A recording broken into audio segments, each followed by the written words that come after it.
Hello, my name is Carol May Whittick, and welcome to Her Conversations, Tools for the Awakening Woman. HER is an acronym for Higher Energetic Resonance. This is the optimal state to embody in order to attract our highest desires. Who's the awakening woman? She's a woman who's seeking a greater possibility in her reality and looking for solutions. She knows being awakened is not a lofty ideal but a necessity. If she can transform herself, she will change the world. Her conversations will introduce you to talented women who will speak to your spirituality, sensuality, and soul. They'll share their stories and explain how they are in service to the world. So let their words and these conversations embolden and inspire you. My guest on this week's Her Conversations is Ellen Atkins, founder of the Suburban Monk. After 30 fulfilling years as a CPA in the corporate world, Ellen knew it was time for a change. She was a happy suburban mum of 3 kids, a great husband, and adorable dog. On the outside, what more could she want? Yet, in 2007, Ellen turned her life upside down, quit her job in search of what made her happy. She became hyper-focused on whatever brought her joy, so words, quotes, a picture, or even a colour. During her transition, Ellen ordered a few monk statues, the jolly kind with big bellies. Surprised with the joy they gave her, she began to dress them up, duct tape quotes to them, take pictures and send them to her friends, and from there Sid was born. Since that life-changing decision, Sid has swept the world. Sid has spread his love to 6 of our 7 continents, Antarctica coming soon, and hangs out with Carlos Santana, Deepak Chopra, Marianne Williamson, Mackenzie Phillips, the Dali Lama, and even the Pope. By listening to Ellen's story, you will witness an example of the magic that can happen when you choose to follow that persistent silent whisper. Start before you feel you're ready and leap into the unknown void of possibility. So before we hear her story, I ask, as I always ask all of my guests, HER is an acronym for Higher Energetic Resonance. When do you feel at your most HER? It's a little hard to explain, but it is the best. It is the best part. It's when I'm in the flow, when there are just so many synchronicities. Yes, it's like creativity and the time flows, but I also notice it so much. I have these days where everybody I come into contact with, it was like a divine meeting. It just amazes me. And I just know I'm just in a vibration, in the flow. And it's the favorite part of my journey. Like we'll get into, but from corporate to this magical life. And it's just the best. And you touched on a little bit about your story, and you moved from the corporate world into making these fabulous smiling monks. How did that happen? Okay. So, yeah. So, it's really funny. So I was a CPA for 30 years, and I was that typical type A Virgo, like carpool for my kids. I had on an Excel sheet. I knew what snack they were getting in case my husband was driving. It was really, and just one quick story is this new me. I kept the husband and the kids, but I'm like totally different.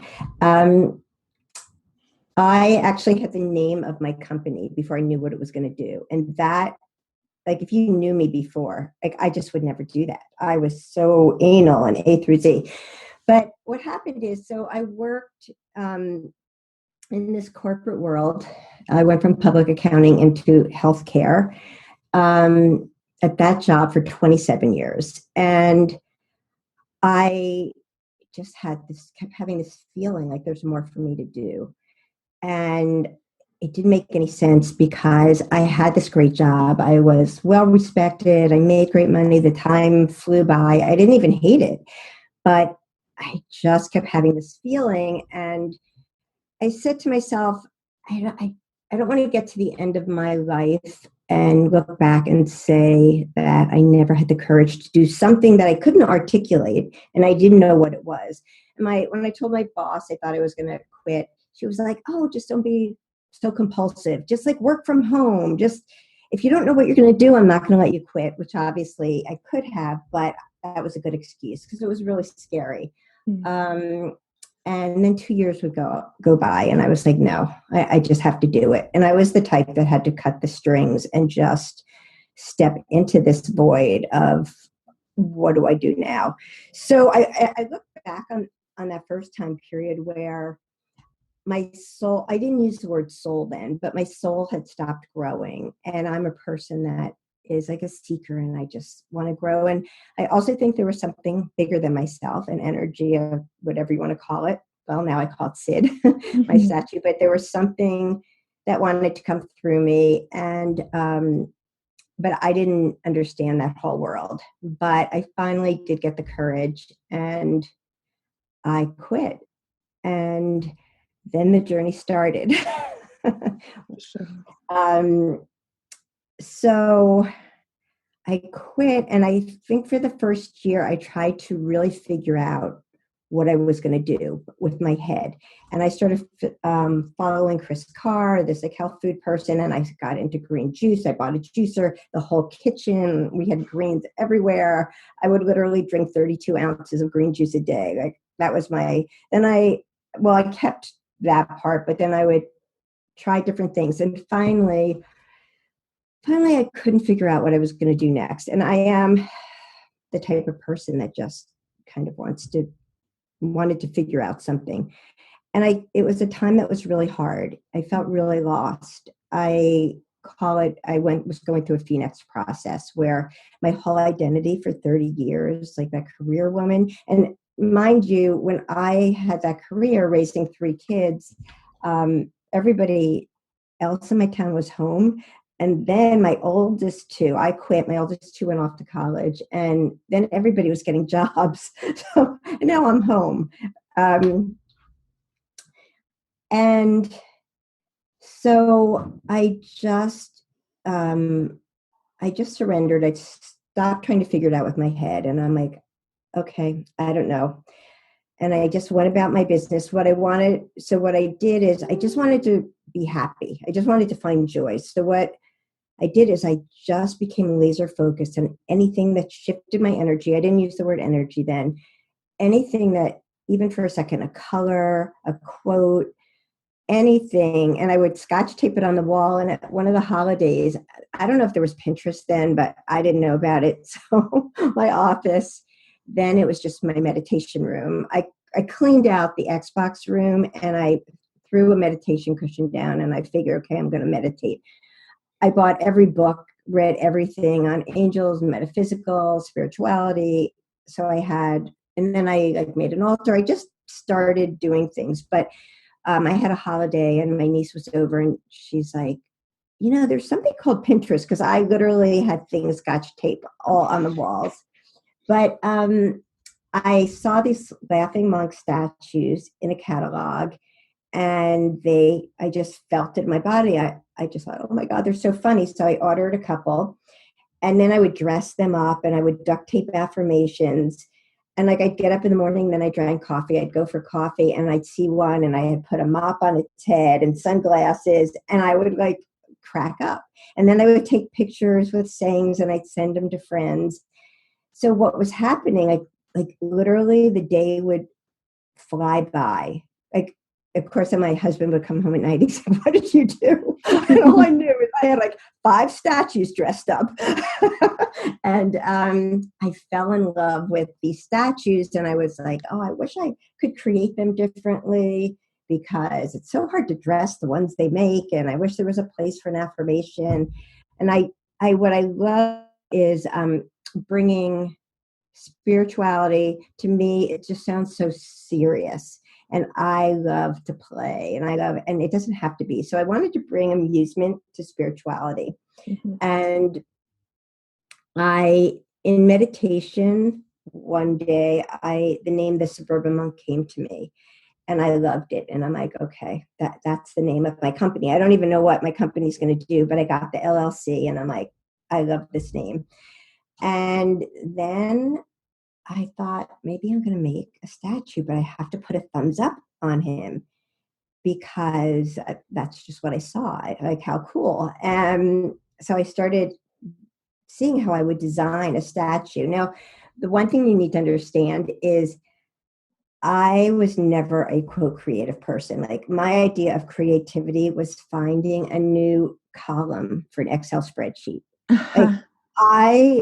Like some people took art classes and they were like, yeah, when I was young, but I had none of that. I think I was just always that, I don't know, organized type A person. So when I look back, I'm like, how did sometimes I just can't even process how I did it, but I decided that's what I was going to do. How do you make a statue? My son's best friend, Jeff, graduated college and didn't know what he was going to do. So he said, oh, I'll help you. And I'm like, well, how do we make a statue? He's like, went to Craigslist. So, I mean, the journey it was just start before you're ready. Like we just did one thing. And before you knew it, I had these little guys. And the original vision, like Big Sid, we call him Big Sid and Little Sid. And it's amazing. Like it literally, I just learned, it just was this magical journey because I was just learning things, even though I wasn't ready for it. Like someone said, oh, you're channeling that statue. And I'm like, no, I'm Jewish. We don't channel. we're accountant. And I was like, get that person away from me. But all the books that I had been reading, now all these things were happening that you just can't make up and were so magical. And so I'll let you ask a question, but it really, I think the magic happened when I surrendered, and I was in that void, which is a very hard place. And I get a lot of questions about that, where the past is gone, like that whole CPA corporate life, and you don't know what the future looks like. And it's so hard to be there. And I get a lot of questions from women, and it's really hard to be there, but that is where the magic happened for me, because I just had to surrender. And then I was pulled to the things that brought me joy. And I was able to create a life that makes sense, feels good. It's one of my taglines: makes sense, feels good, and is fun to live. And it's so much fun because, I just, That's great. It's such a beautiful story as well. And it's got all of the aspects that you want, or all of the aspects that you hear about when someone is kind of changing their life and moving into a more flow state, especially when you're talking about the void, because that's all you ever hear people talk about is that surrender. And we're raised as a society to know what we're doing. Even at 16 or 18 or 20, you take certain exams, you go to certain schools, you know what you're going to be doing. You've got a plan. This is what's going to happen at these points in life. And when you do that, you kind of close down a little bit. You close down possibilities. And what you did, even though it's scary, because we're told that if you don't know, then that's the most terrible thing, what could happen? But we assume that we're going to die, because if we don't know what's going to happen, then we're not prepared for it. It's like the worst state that you could be. But when you're in that state of, I just want to feel happy, or he makes me laugh, I'll just put something on his head, then you're open to the you ask a question and the right person turns up. You're like you said, I want to make a statue, and then suddenly you've got someone that's going, oh, let's do that together, and it just opens it up for you and people to come through. And and what was amazing, and it was hard because I'm from a family of doctors and lawyers, and nobody made statues. Nobody quit a good job not knowing what they were going to do. Also, when I felt so lost, I felt, who am I to complain? Like, I had the luxury to quit, a great job. And so that I kept in, because I was like, you have no right to your feelings, because look, you have this great life. You're talking about being in the void and creativity. That's actually one thing I wanted to ask you as well, because you said that you didn't consider yourself to be a creative person, and everyone's creative. We're all creating all the time, yet we kind of only give like painters and singers and dancers and musicians, the tagline of being a creative person. Yet everyone's creating all the time. We just don't realize to what extent that we're creative. When did you actually accept yourself as a creative person and go, I'm creating this? When did you give yourself that permission? Well, now it's just, I don't even know. Now I need to pull back some of the other side because I'm like all creative. I'm just constantly getting these downloads. It's so much fun. But I remember this one time where I knew I wanted to write, or I was told I should, create a website and write some blog posts. And so my friend Raven, who's now my good friend, would help me. But I couldn't, it was like such a struggle. And she's like, just write something and then I'll help you edit it. And then finally one day I was at the pet store and something came over me and I knew exactly what I was going to write. Like if I didn't get home, I was going to lose it. I like dropped everything. I drove home. It was this amazing feeling. It was just, I never had that. It just like came through me and came right out. And I was like, oh, this is what people talk about. And and there started to be more of that. And, I have 3 sons and a husband, there's a lot of males and everybody has their opinions. But then I started understanding that, this was coming from me. And I knew, I knew like there's no right or wrong with creativity. So in the beginning, I would keep asking people. But then I was like, but there's no right or wrong. Like, this just makes me laugh, this just feels right. So there were things like that when that feeling came over me, and I had never experienced that. And, even when Sid, the name of the statue, was being sculpted, the sculptor, we'd meet and I'm like, it's just not right. But I didn't have those words. I'm like, I'm sorry, it's just not right. I don't know, maybe, I would come up with the best I could do. But then when he was right, I was like, oh my God, this is it. So we do know, we might not have the words because creativity, it's almost like an energy sometimes. Mm-hmm. And so that, now I have no problem saying I'm creative. I have a problem saying, really, I was an accountant. Like that seems so foreign to me. But the creativity is just, it's my favorite thing. I just like have so many things. I'm like, okay, let's get this one done and then we can start on another. Yeah. The thing that's so great about that is what I love about how I changed my life is I never have to retire from it. So it's just endless between loving to learn like all these areas that I never knew about. And, when you work in corporate, there's a time, an age that you're going to retire. I hate that word retire because I just feel like keep living and then die. But that word retire, I don't know. So it was, creativity is just the best. And I think I could have gone almost my whole life and never known I was creative if I didn't really have the courage to do that. To open up and just let it come through. I know exactly what you mean. It's having been a creative person, kind of lived in that space pretty much all my life, but it's just, it can happen anywhere. Before mobile phones and everything like that, I used to have a little tiny dictaphone thing that had like miniature cassette tapes, so that if ever I got the idea for a song or anything like that, I'd sing it in the middle of it, or I'd sing it on the train and all that kind of stuff. Even before we used to be able to get signals on the train, I'd be on the old phones that used to record. So people are just like, what you're doing.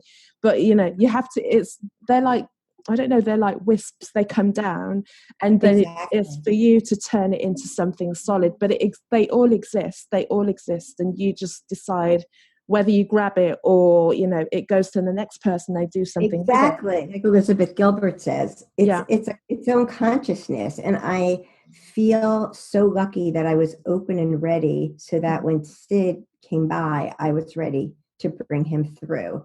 Because I love what she said. You know, it's a consciousness, and she once wasn't ready, and she had something with her husband and had to go. So it actually found a different person. And then when she picked up the book, she's like, oh my God, that's my exact book. But none of it's ours. We're just lucky enough to bring it through. And claim it and do as much as you can with it, you know, and that's the exciting part of it. Where did the name Sid come from, by the way? So I didn't want the name Sid. And in 2009, which is about when I actually really started getting serious, a young girl was killed, Sydney Gross. Tragically, she was 19, and she was in my Hebrew carpool. And, you know, we live in a small town. She was this beautiful young woman. And then, you know, I mean, that was that. We all kept her in our hearts. And this really strange thing happened.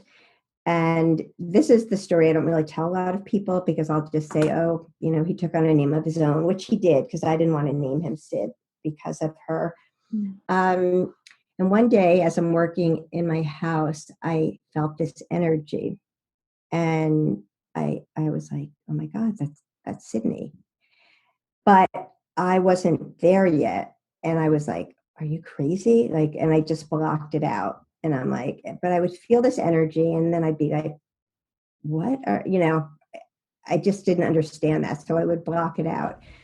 So during the next 9 months, which is how long it took to create Sid, the sculpture, I would feel that energy back and forth. But during that time, the sculptor said, by the way, if you think of any names, let me know. And a lot of people would say Sid as in Siddhartha, but I was like, no. And I'm like, oh, it sounds like an old Jewish guy. And I can say that because I'm Jewish. and I said, I wanted to be ambidextrous. No, I'm using the wrong word. But although now I call him a male, but at the time I wasn't sure, because sometimes I would dress him up as female or male.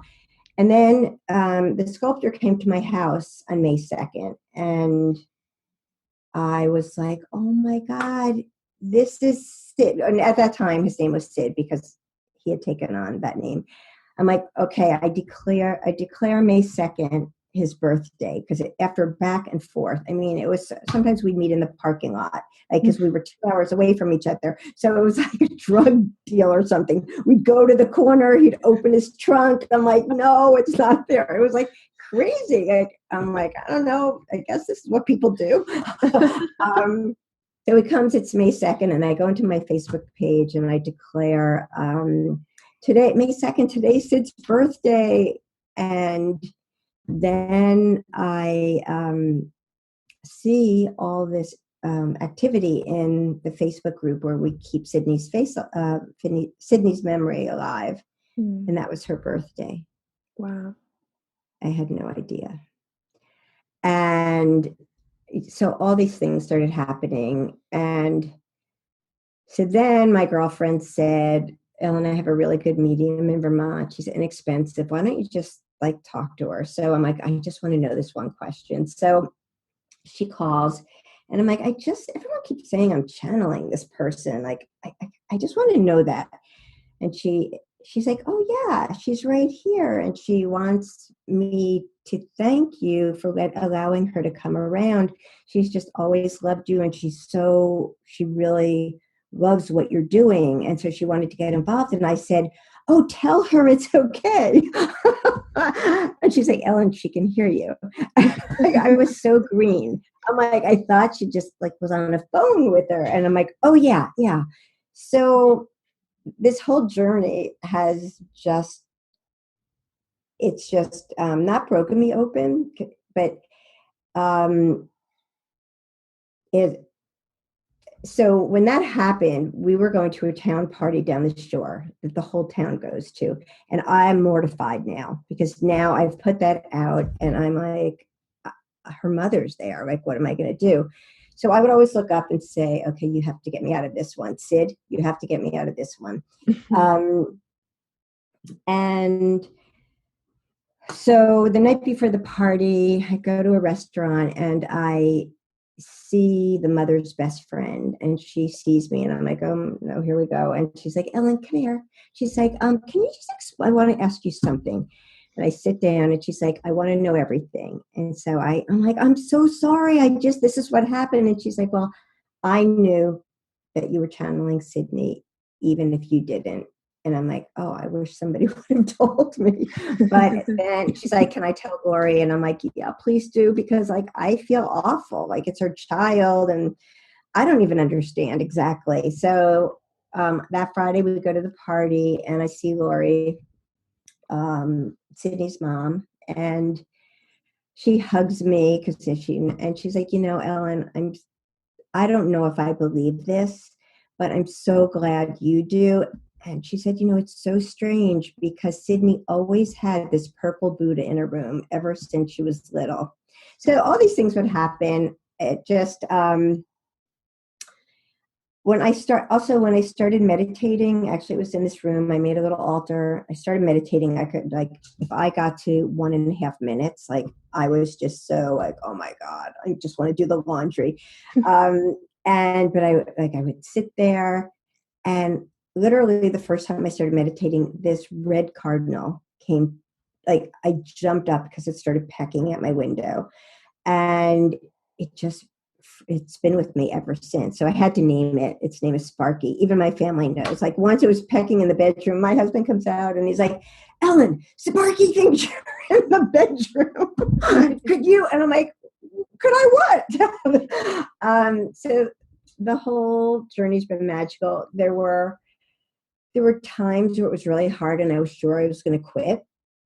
There was just those times. And every time I had one of those, like one time, when you make something, it can be very expensive, especially a statue. Mm-hmm. So a lot of the mistakes were expensive and there were just so many stories. I mean, somebody did me a favor to make a small amount and it wasn't perfect. And I was like, I don't know if I can do this. And the next morning he calls and he just millions of things. And I think I gave him an order for 600. And he's like, no, I've never felt the energy of anything like this. This has to be perfect. And I'm like, who am I to him? Or one time I was sitting on a porch and I'm like, I don't think I can keep going. I have spent so much money. And I come down to my altar and I'm like, okay, here's the deal, guys. Like, I need somebody that costs nothing, that can guide me. I don't know. You guys, I'm really kind of at the end of my rope. And the next day I go to Kundalini and I literally come out of Kundalini, turn on my phone, and there's this person that wants to buy 100 SIDS. And we start talking and he's like, oh my God, you're right next door to me. Can I take you for coffee? And I'm like, well, so I Google him because I don't know who it is. And he was this really legit guy. Like he worked for Clive Davis. He found Avril Lavigne. Like he found musicians and but he also graduated from Tony Robbins school and had been gifted a SID. And then he started meeting with me like once a week to just help me. So that journey was just, there was just all this magic laced in. At the very beginning when I felt really lost, someone said, why don't you go to Omega? And I didn't know what Omega was. I didn't know there was a whole world out there of like that metaphysical world. And I thought, okay, they're having their annual conference in New York City. I live in New Jersey, so it was right there. And you stay in a hotel. And I thought, what's the worst that could happen? I can just order room service and I go shopping. and actually that's when, that's when things just started I'm like, oh my God. Like, that's when I just was like, things are going to be okay. Like, there's this whole world out there that just felt so magical. I'll use the word magical a lot because it's a favorite word of mine. So there's laced in so much magic that you just can't make up. You can't make up. And I have to tell you one more Sydney story, because another time I was going to quit, and I was sure. And the little guy has 2 thumbs up. He came out first. So, and then I got up and I was guided to reach for my phone, and there was some activity in Sydney's little group, and I went there, and I guess her mom had changed her picture, and it was a picture, and she had 2 thumbs up in front of her college. So now I talked to one of my people, and I'm like, Bill, I want to quit. I just don't think I can do it. But look at this picture. And he's like, she had to go through 2 angels and then get her mother to change the picture and then get to you. And he's like, but Ellen, there's free will. He would always say that. And I'm like, okay, but in 3 months, 3 months of things don't turn around. So there were lots of those times. And yeah, but now it's amazing. Like, he's just everywhere. He just meets whoever he wants to meet. It's so fun. He's all over the world as well, isn't he? I've noticed. I was looking on your website page, and you've got pretty much every corner of every continent he's on. Have you got him in Asia? I think there's one he's not. But in the early part of sales, like, I would get a person from Western Australia. Literally, she only got mail on Saturdays that ordered a Sid. Like, it was so, like, he's in the Middle East. The last 6 months, he went to 49 countries and was gifted out. That was something where we call Where in the World is Sid. So somebody that I know went around the world for 6 months, 5 months, and I would mail him more SIDS, and he would write these captions. And I don't know if you looked at my Instagram, but he would, like, I just posted, he was in Egypt, and he would gift them to somebody that he felt needed SID or wanted SID. It was such a cool thing. And so I would just keep getting these pictures and understanding where, and then we had a map with dotted where everywhere where SID was. Isn't that so beautiful, the way that, like, that little invention, that little spark has just spread into so many little corners of the world, and you just don't know whose dressing table you're sitting on. Isn't that just amazing to imagine that it's out there? And like you said, that thumbs up, it's a universal one. I don't think that's offensive in any language at all, is it? That thumbs up. So even if you can't speak the same language, that is just, that's a sign for okay. It's a universal message of hope and love. And I get those messages. I get people emailing me like the most beautiful stories, like this woman who was a caretaker for this little blind boy who was in a wheelchair, and he could just sense his energy, and he would be like, did you bring Sid? Did you bring Sid? And of course I gifted him one.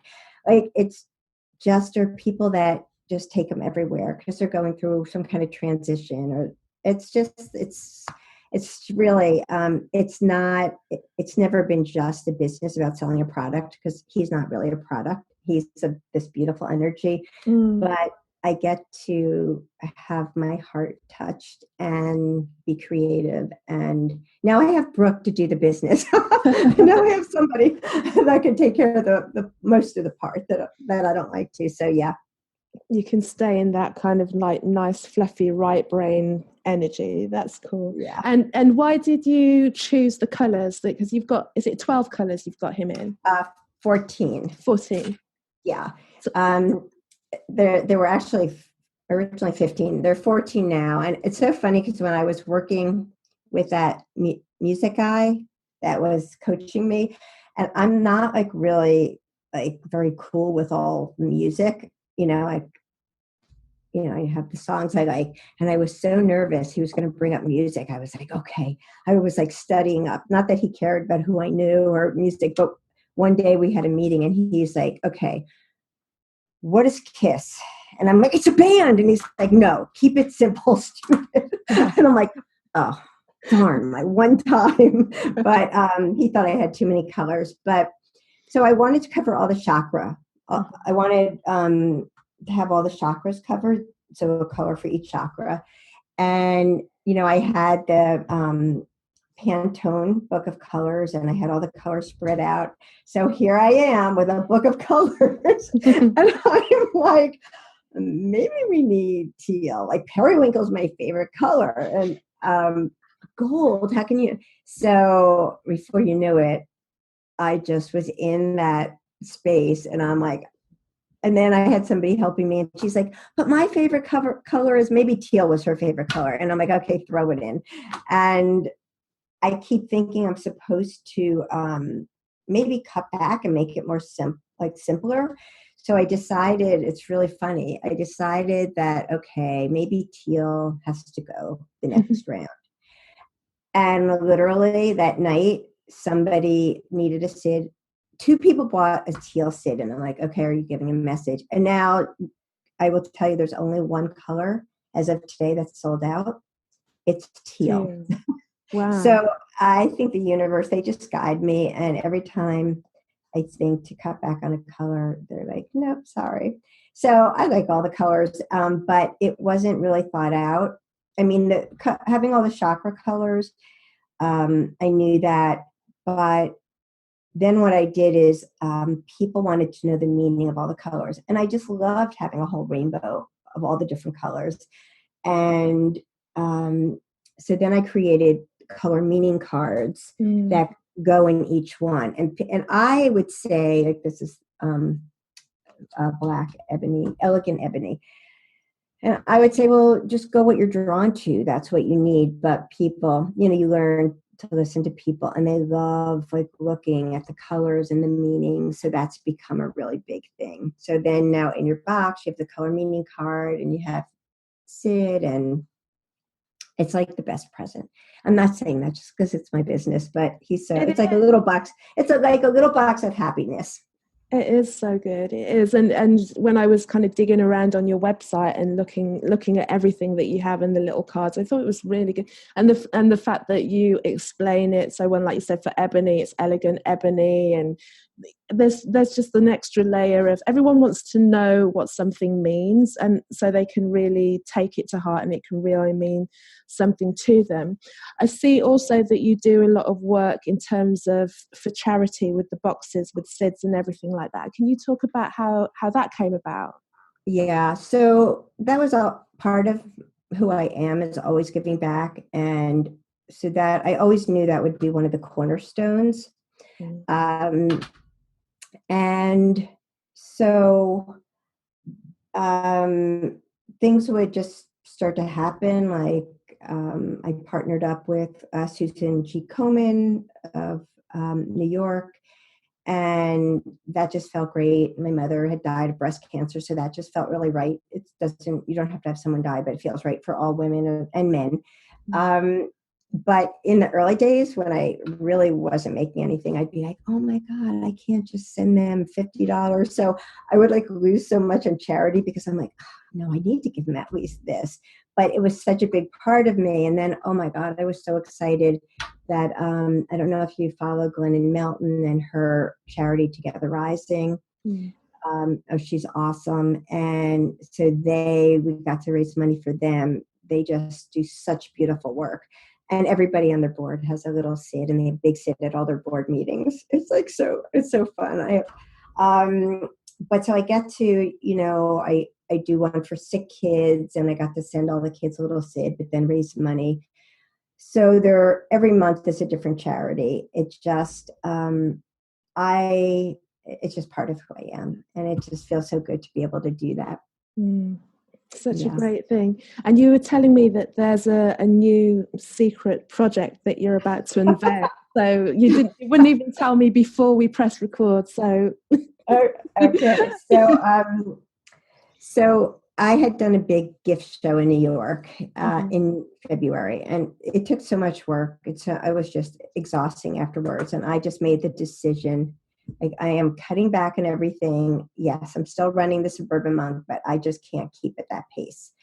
And it just really cracks me up because I don't know what happened, but I told people I'm working with, I'm like, by the way, I'm just like pulling back, just, sales, whatever. And I always saw, like, for Big Sid, one of my visions was making accessories, like clothes or, oracle cards. Like, there's all these things in the works for Big Sid. And I always saw mala beads or some kind of malas. And my tagline is Live, Laugh, Monk. And I open up Instagram and I see a person I don't know that I guess makes malas, and there's a mala there, Live, Laugh, Love, and I'm like, I must have gone unconscious because I'm like, I don't know, maybe it's time to do the malas. And usually I always have my malas on my wrist, and people just know me with them. So I reach out to a friend of mine, Sasha, who you know, and I message her, and I'm like, and it's not like we were best friends, but we know each other. And I'm like, would you want to make like a wrist mala for the Suburban Monk? But, use your intuition. If it doesn't feel right, no problem. And I hit send.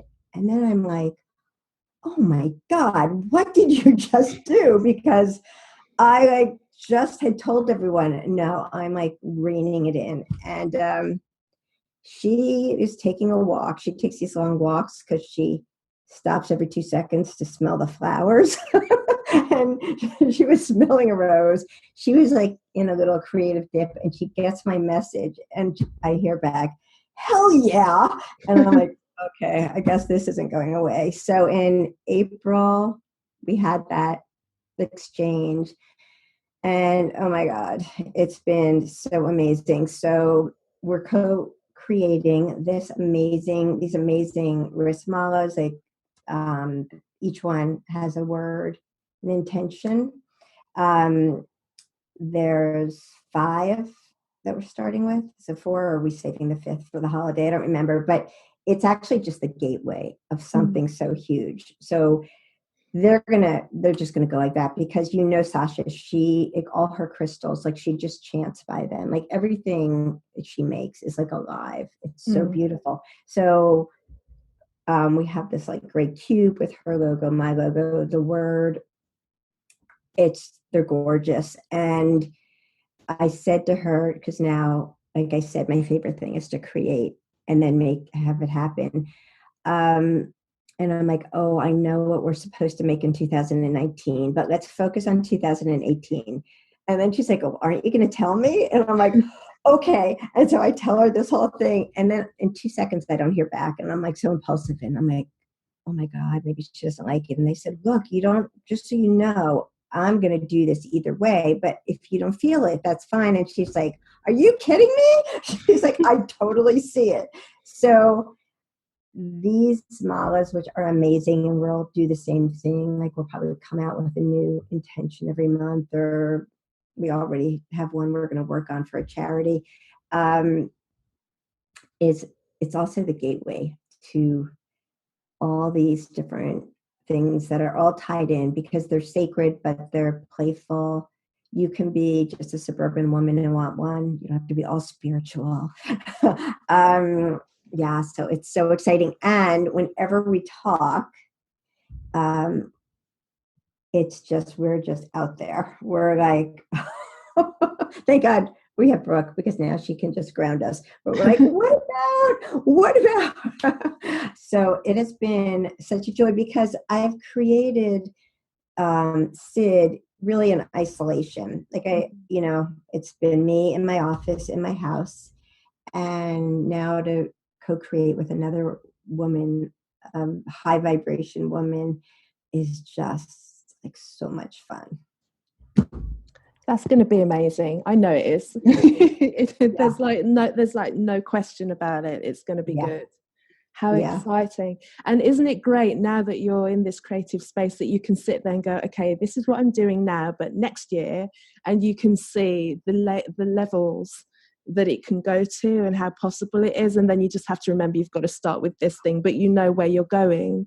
After you've been in that void, sometimes you have to kind of, when you see the bird and when you can see what it can become, and it can become so many other things. And then also once it's out there, you don't know where those little bracelets are going to go. You don't know who's going to get attached to them, who's going to come in with and bring their energy and their ideas to it, and it'll just flourish. Yeah. And absolutely. Like, we just start with the seed, and we make something, but then it's like, who thought of that? Like, we have some ideas that, it's going to come with, like at least holiday time, you'll have this beautiful pouch and a sid and the mala and a mantra card that goes with the intention, and we're putting in the crystal, and you can put it in your pouch and take it with you. But the idea, which for 2019, I don't even know how to make something like that. But the difference is I didn't know how to make a statue, and she has the same mindset. It's like, we'll figure it out. Mm-hmm. So there's no more of that. It's like with the statue, I was like, oh my God. When they told me I needed a mold, like after the statue was ready, I looked at them. I was like Jell-O? Like what? We're not done. But that what you said is perfect, because I will both be shocked in a year from now. Like, we won't even know. We won't. You can't even figure out where it's going to end up. We can think we know. We could have like our little plan, like, okay, this is what we're going to do for this. But that's the really fun part, is a year from now, be like, who would have thought? Mm-hmm. And also the I don't know if it's a Jim Rohn quote about success as well. It's not even about being successful, it's the person that you need to become in order to kind of make that happen. And that's one of the things that's really exciting when you do create, and you kind of really put everything into it, and all your focus and all your energy, is the transformation that not only the effect it has on other people, is the transformation that it has within yourself, and then the confidence that it gives you in your own ideas. And you were saying earlier that you initially were kind of asking people about their thoughts and everything like that. After a while, their opinions don't matter at all, because unless they're doing it, it's not important for you to know. And lucky that you found this mentor who had kind of come off Tony Robbins stuff. I mean, they get focused on getting stuff done, so it was good that person just dropped into your life, just ready to help you.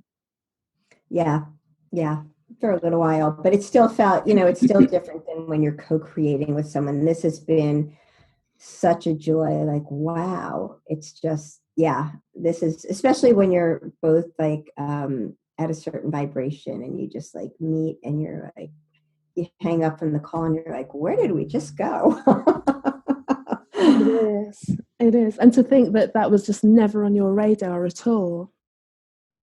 Yeah, it wasn't. And it's something I always wanted. I mean, the isolation of being a solo entrepreneur was like a real thing. Mm-hmm. So I would have, and I came from corporate where I'd have staff meetings. So I would put my statues around the dining room table. So there'd be all the SIDS, and I'd be like, okay, staff meeting. And I'm like, who wants to go first? Oh, Sid. Yeah, it was really time for another person to co-create with. But kudos to you for actually making that break, because some people would spend forever in the job that's safe and secure and it's well paid and they know how to do it until they retire, and then maybe they will do it, or by the time they retire, the will to do any kind of work has kind of left them, because it looks like it might be work, and it is work, but like you say, there's so much joy and there's so much fun in it. Even all of the work just becomes part of the thing, and it's not like you're doing a job where it can be so heavy sometimes. In the beginning, when it was really hard, when I felt really lost, and it's so interesting because I was never sorry that I quit. because I knew that I had done that I had found the courage to quit, and no matter what, that was so important to me. So even during the really tough, what I call a Phoenix process, where just, it was hard. I was never sorry. Yeah. Do you ever have any connection with anyone that you used to work with, or do you ever have any conversation with people in your family that are still doing the jobs that they've always done? You say that you've got a lot of lawyers and doctors in your family.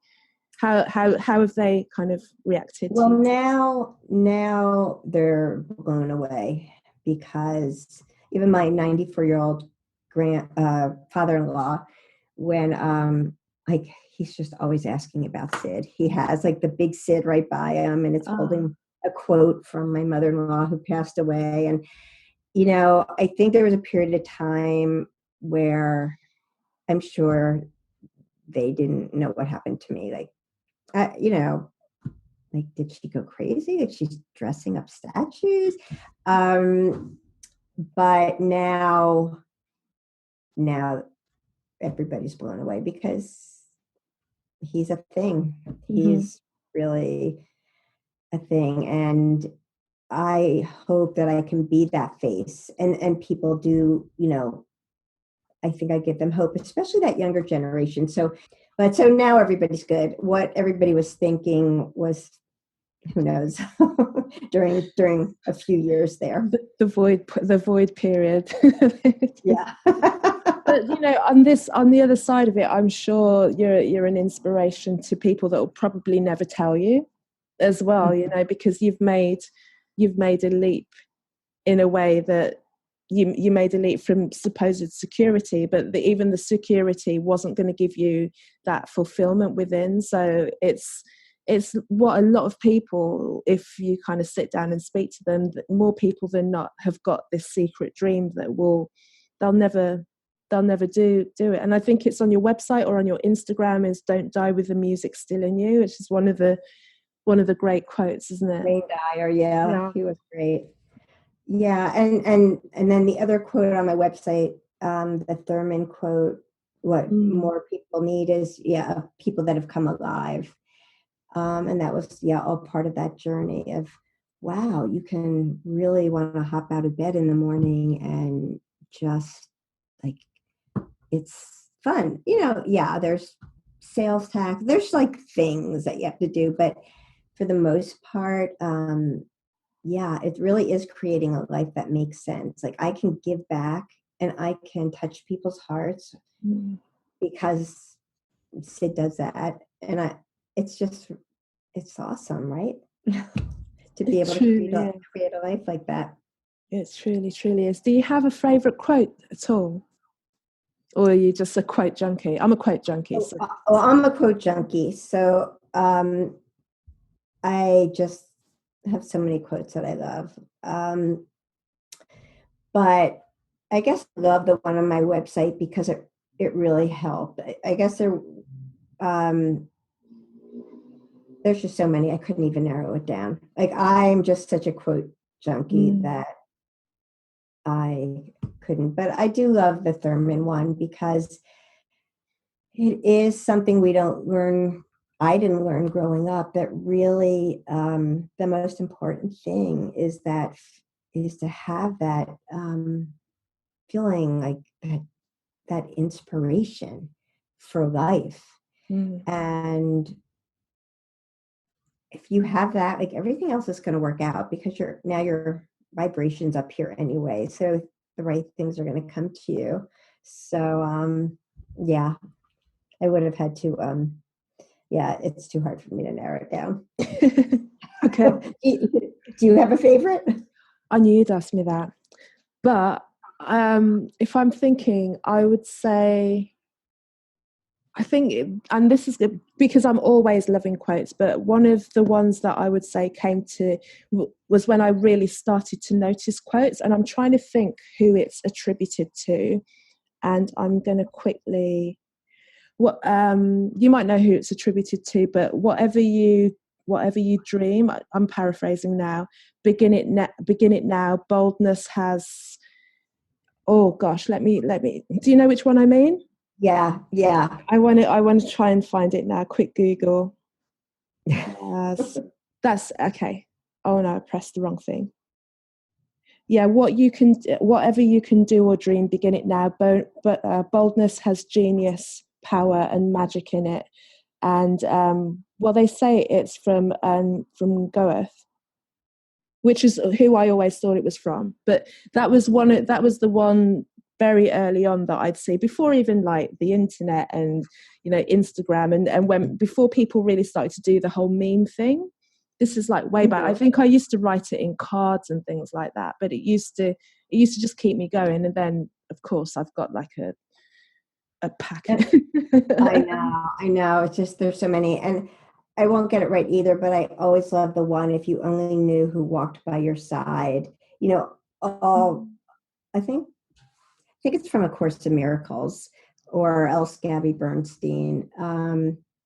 I posted a lot. There's so many, anything with the energy and like, yeah, just like knowing, like if you say yes to the universe, they're gonna all, yeah, I don't have it in front of me, but they're gonna all circle around to make sure it happens. Like say yes, and it's gonna happen if it's if it's aligned with you. But I don't have the quote in front of me, so I am a quote. It's good, isn't it? Or is it Marianne Williamson? Is like our deepest fear is not that is that we're powerful beyond measure. Well, it's more than a quote. It's a good page, but it's brilliant. Yeah, she's a fave of mine. And I think early on the journey, people would say that to me, like if I had like a coach for a short period, and they're just like, you're afraid of your power. And I'm like, no, you're not right. And now I understand how powerful all women are. Mm-hmm. And I see how that was really an issue, but I'm not afraid of it anymore. It's too much fun. Exactly. Yeah. Perfect. So I'm going to ask you some questions now. So the first one is, I want to know, what is the best piece of advice a woman has ever given to you? Yeah. So I just have to go with the book, and I took a quote out of it. But when I was having so much trouble getting the courage to quit corporate, I came across Carolyn Mace. Do you know her? Yeah. Yeah. And I was listening to her energy anatomy, and it was like she was talking to me. And I've gone to see her. If you've ever seen her, she's a riot. Like it was like she was pointing her finger, like talking to me right in my face. And I would sit in the parking garage at work, and just like she'd be talking to me, and I'm like, oh my God. And literally, I'm like, okay, I got to do it. I can't answer to her. The quote that one of the quotes in her book was, just let go of how you thought your life should be, and embrace the life that is trying to work its way into your consciousness. Mm-hmm. That's good. She is like a no shit Sherlock woman. She is. I've seen an interview with her and another woman. I won't say who the other woman is, so that But she was like, and this woman was coming to her to like interview her, and this kind of like podcasty thing, but it was video. She tore this woman down. It was like, have you not read any of my books? Don't you know my work? Why are you asking me these questions? It was like, she's trying to be nice to you. I know it is. She's a toughie. Like, and so and I had seen her, I had gone to Omega for a weekend, and then I saw her another time. And then when I was listening to her back and forth, I'm like, oh my God, I have to quit. I can't answer to her. Yeah. So yeah. She's, she gets it done, but I was watching it just going, this woman's trying to be nice to you. Like, she's trying to spread your stuff. I don't know if she just had a hard day on that particular one, because that was one when she was like particularly hard. I know that she's she's quite straight and to the point and everything. But this was one where I'm like, you know, even the comments, it was on YouTube, even the comments, it was like, oh, she's been a bit tough there. She can be like that. And the truth is, that's exactly what I needed at that time, because if I never found the courage to quit, I would have had such a different life. Yeah, it would have been a great life. I love my family, whatever, but it wasn't, my soul came here to do this. Like this, Sid is my legacy. Like I don't have to keep saying, oh, that might sound weird because with you, but my soul came to create the Suburban Monk and Sid and all the other things that we have planned. And I never would have been able to do that. And I needed somebody as tough as her to point to like be like, literally, I felt like she was in my face. And so her approach worked. Any of that, but that's what came to mind when you asked. That's a really good one. Yeah, she gets it done, and the stuff is really good. It's just she gets it out of you. You know, you get. I can imagine you just get results. I don't follow her deeply, but I've watched enough of her stuff to know that she's coming at you. Yeah, she's one that if I go see her, I don't really raise my hand and ask a question. I'll pass. I'll just hope somebody else will ask the question I want to know. Yeah, just kind of put the energy of the question in the room and someone will feel it and they'll put it up for you. So talking about powerful women, what woman represents higher energetic resonance to you? So, you know, I don't, it's not that I have one, but I can feel when people are a higher energetic resonance type person, woman.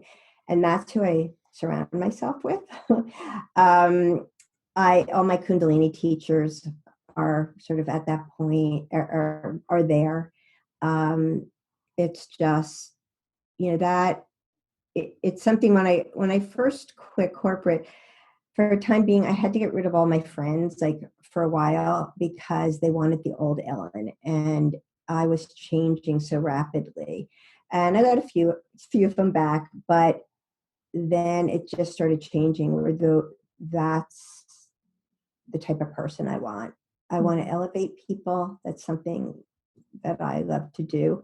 I'm very conscious about my energy and my vibration.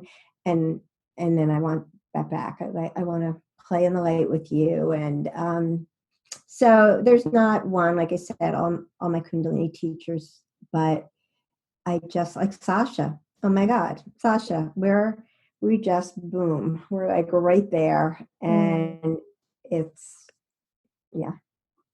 That's cool. Well, if you've got anyone Kundalini, you know that you're kind of like playing around in the high water with a high vibe friend. It's going to be the case. Such a good practice. Yeah. How long have you been practicing? Well, so it's another funny story. So when I quit, I'm like, okay, what do people do? I guess they go to yoga. And it wasn't really, I'm like, okay, so let me just go and join these suburban women and go to yoga. And I picked a class that just was so hard. I just figured, how hard could it be? I was like, oh my God, I thought I need to take some it was just this regular yoga studio. And so I just looked at their teachers and I said, let me just buy some private so I can show up to class and get through the class. And I just looked at all the names and my eye went to somebody and I read her profile. It said nothing about Kundalini. I read her profile and just felt like, I feel like I want to be with this person. And so I had went to my first lesson with Agnes. And she starts doing Kundalini, and she's like, now in Kundalini, and I'm like, well, wait a minute, what's Kundalini? I didn't sign up for Kundalini. And she's like, oh, well, if you don't like it, you can be with another teacher after. And of course, after the first class, I'm like, oh my God. And we met 2 or 3 times a week for like 2 years. Like, it was just like, after that first class, I'm like, what is this? How come nobody ever told me about this? So that again, I was just being guided. I just was like, I literally just picked a person. It said nothing about Kundalini. And that was my introduction to Kundalini. So beautiful. I love the way that you just follow your feelings and follow your heart, and look what happens from it. So you're a great example of just letting yourself be led by your feelings and your gut and your instinct and your intuition. It's so great. And what's your favorite self-care ritual and practice? Yeah, well, for me, I love and almost have to get up. I get up really early, and I love being on my window seat in the dark. It's where I meditate. It's just where I connect to source. It's where I create magic. It's just my place. And when I crawl out like quietly. I drink my lemon water, grab my tea, try not to wake the puppy. And then I'm there and it's like everything is great. Like that is my time, that is my space.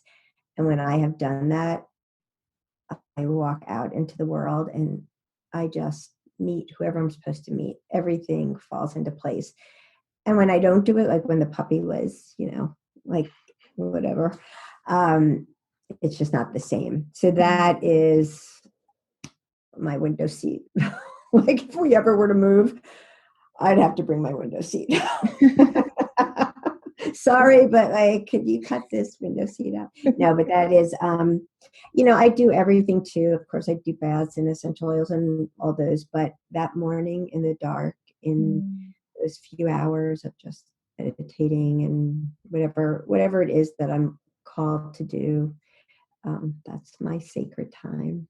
It's beautiful. That's your sadhana. It's lovely. So I know we've spoken before, but just remind us again what's coming up for you. So, so this week, the co-creation, which we're calling Live, Laugh, Mala, is coming out, pre-sales. They're just going to go like that. Sasha's work. They're going to go like that, but we'll be right on it. So that is coming up. And then oh my God, there's just so much. But that's the big one. That's what's launching. And then there's all these different creations from that we'll get some in 2018. But Live, Laugh, Mala, co-created by Sacha Malas and the Suburban Monk, is what is now out. Perfect. Now out because I just said it with you. It was premiered here. I'm very honored. Thank you. Just can you let everyone know where they can find you online, your website, your social media? Sure. So my website is www.thesuburbanmonk.com. If you sign up for a newsletter, you get 10% off and lots of other goodies. And all my handles, Instagram, Facebook, Twitter, are at The Suburban Monk. Perfect. So it's very easy. Great. Thank you so much, Ellen, for coming on and being a guest. It's been a pleasure. It's been a pleasure. Thank you for having me. Thank you. Satnam. Thanks to Ellen for joining me for another episode of Her Conversations, and thank you for listening.